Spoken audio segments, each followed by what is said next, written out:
नाजरीन, मुल्की सियासत का एक बड़ा दिन, अहल न अहल, ये हमारी सियासत का हिस्सा है। ये आए रोज हमें सुनने को मिलता है। तो आज एक ऐसा ही जुमा जिस जुमे इमरान खान को नाअहल कर दिया गया। इमरान खान के खिलाफ तोशाखाना रेफरेंस है क्या, इसकी तफसीलात क्या हैं, इसको पहले हम जान लेते हैं। रेफरेंस दस्तावेज के मुताबिक इमरान खान ने तोशाखाना से 14 करोड़ 20 लाख 42 हजार रुपए मालियत के तहाइफ हासिल किए, जबकि 30 हजार रुपए मालियत से जायद के तहाइफ अदायगी करके हासिल किए गए। दस्तावेज में बताया गया कि इमरान खान ने इन तहाइफ के 3 करोड़ 81 लाख 77 हजार रुपए अदा किए। 8 लाख मालियत के तहाइफ की अदायगी नहीं की।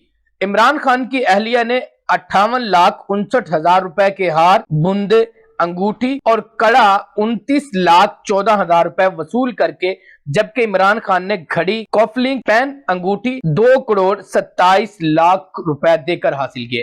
रेफरेंस दस्तावेज में इमरान खान की हासिल की गई घड़ी की असल मालियत 8 करोड़ 50 लाख, कॉफलिंग्स की असल मालियत 56 लाख रुपए है, पेन की असल मालियत 15 लाख, अंगूठी की असल मालियत 87 लाख है। दस्तावेज के मुताबिक इमरान खान ने 15 लाख रुपए मालियत की घड़ी, 2,94,000 रुपए देकर 17 लाख रुपए मालियत की परफ्यूम, घड़ियां, आईफोन और सूट 3,38,000 रुपए देकर, वुड बॉक्सेस, अतर की बोतलें, तस्बीह 2,40,000 रुपए देकर हासिल की है। इमरान खान 19 लाख रुपए की घड़ी, 9,35,000 रुपए, 10 लाख रुपए मालियत हीरों का लॉकेट, बुंदे, अंगूठी, सोने के कड़े, 5,44,000 रुपए, 49 लाख रुपए की घड़ी, कफलिंग्स और अंगूठी 24 लाख रुपए में खरीदे।